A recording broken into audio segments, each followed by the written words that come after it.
諦めない心君とならば頑張れる無駄なことはないよ上を向いて笑おう一度君の時だからはい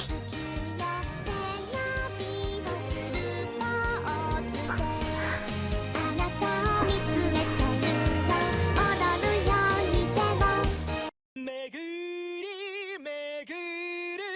Kazuya Maeda, an undistinguished high school student who can't seem to find anything to do with himself, is given his father's camera and, without thinking, decides to take it to school. He is soon roped into the workings of the photography club, a group dedicated to capturing perverted pictures of girls rather than paying any attention to the art form itself.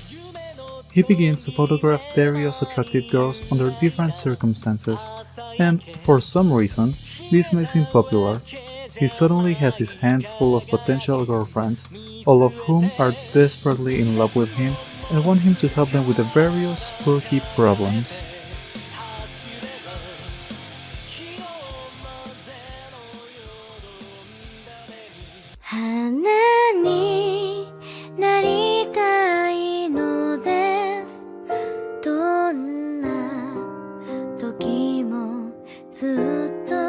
Number 9.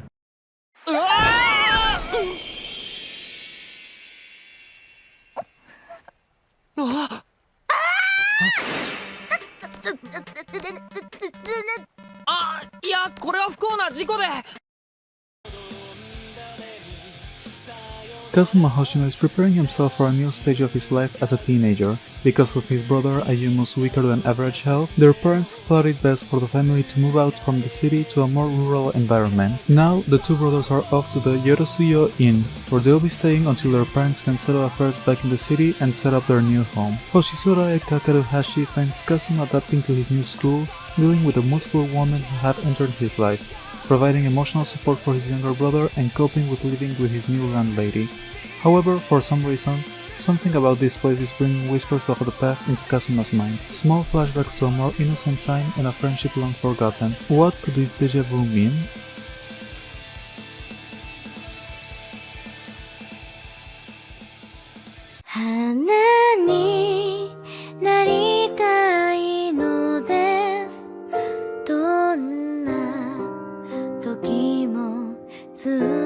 Number 8.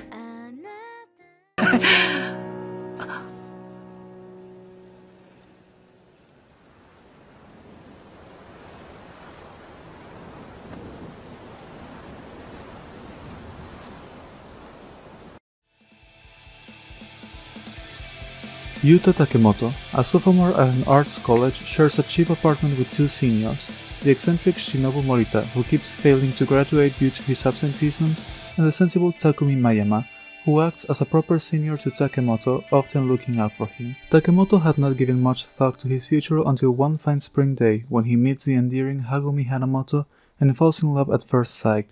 Incredibly gifted in the arts, Hagumi enrolls in Takemoto's university and soon befriends a popular pottery student, Ayumi Yamada. Ayumi is already well acquainted with the three flatmates and secretly harbors deep feelings for one of them. Hachimitsu the Clover is a heartwarming tale of youth, love, soul-searching and self-discovery, intricately woven through the complex relationships between five dear friends.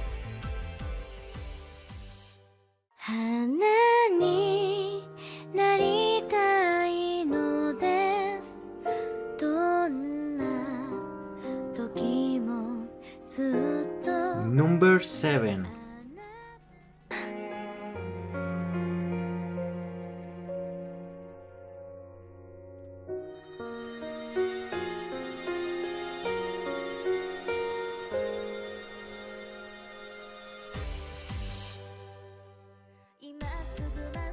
In a futuristic era, the world is a peace-bringing entity.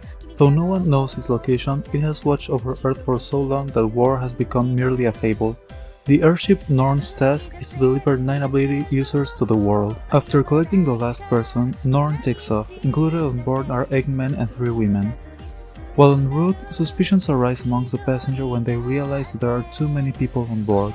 As they try to determine who has snuck aboard, the ship is attacked by an unknown assailant aiming to stop the Norn's progress at all costs. From this chaos arises questions. Why were they granted powers, and what must they do once they reach the world?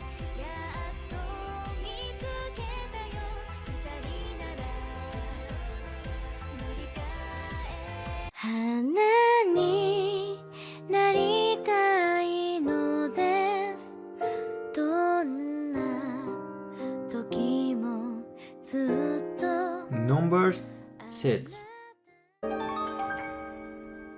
なんやろ伏見さんといるとなんか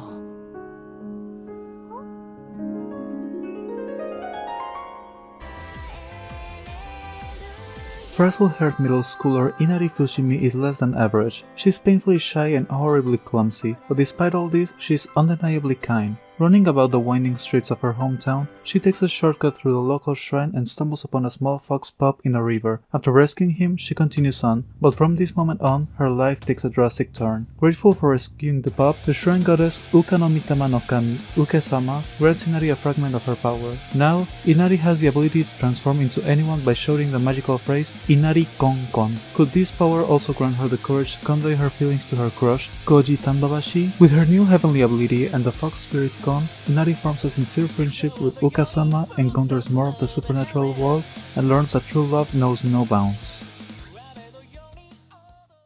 花になりたいのですどんな時もずっと Number 5.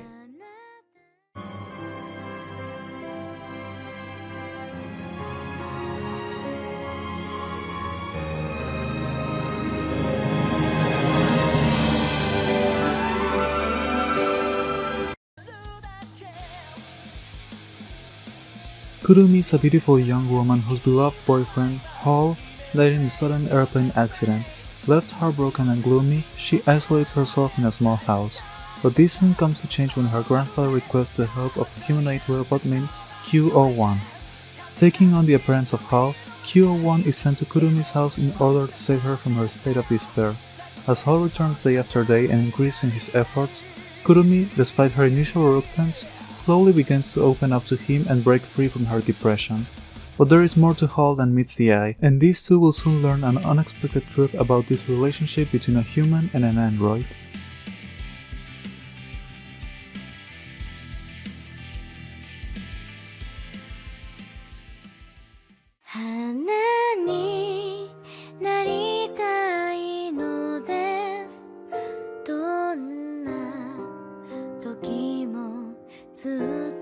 Number 4.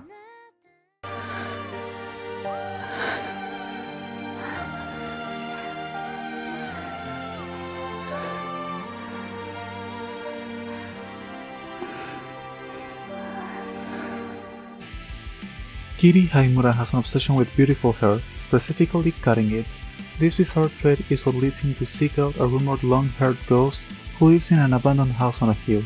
However, he finds not a ghost but a beautiful girl with long flowing hair named Iwai Mushanokoji, a hair queen, whose hair cannot be cut due to a family curse. Iwai explains that there is a death game surrounding her, and that if she is killed by a cursed object aptly named a killing good, the wielder gets her wish granted. After protecting Iwai from authors, he learns there is in fact a killing good passed down in his own family, a pair of scissors used by his ancestor to commit murders.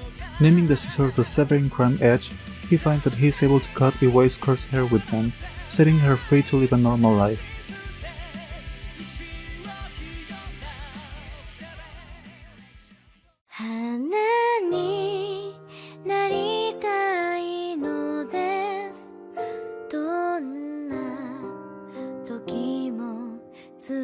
Number 3. またユフィンリーにどやされたいなら別だがな。行こう。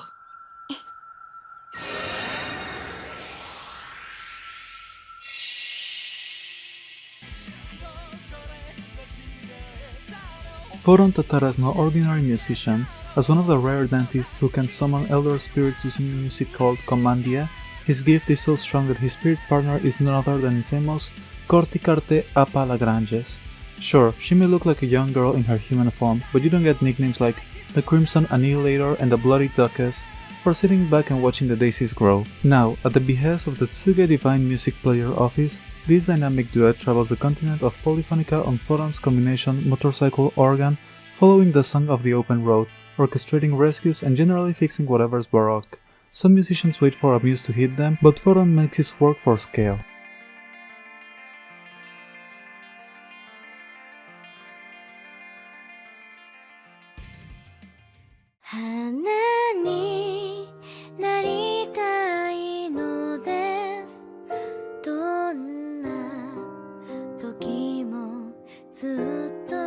Number 失敗するな、俺に任せろ。お姫様を起こす方法は知っている。いいんですか、狼さん。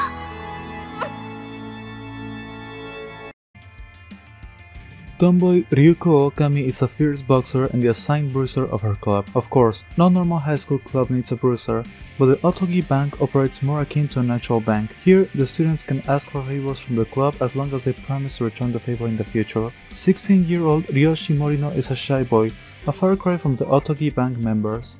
To his biggest surprise, after unsuccessfully confessing to Ryoko, he inadvertently finds himself joining the club. Okami-san Toshichi no Nakamatachi follows the everyday lives of Otogi bank members as they take on favors that range from the mundane to the dangerous. However, since Ryoshi's sole motivation is to win Ryoko over, she doubts he will be able to have her back in a fight, especially when he can't even stand having people look at him, much less fight anyone.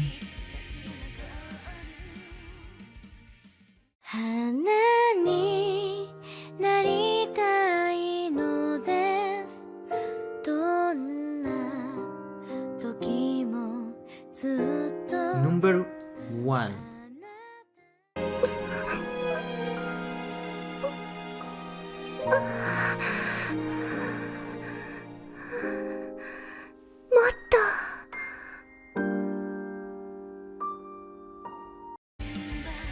When boys suddenly get into places where they've never been allowed before, some girls tend to get upset. So when the decision is made to merge the elite Yuihime Girls Private Academy and the co-educational Kagamidai Private Academy, everyone wants to take extra care in avoiding trouble while bringing the two privates together. Therefore, rather than just bringing the Kagamidai boys into Yuihime Girls School all at once, a plan is concocted in which a group of test males will be inserted into the Girls Private Academy first. Thus, poor young Shingo finds himself being thrown as a sacrificial lamb to the lioness of Yuihime, who aren't exactly waiting for him with open arms. Will Shingo manage to survive the estrogen-soaked death pit that is Yuihime? Can the girls learn to be more receptive to the boys?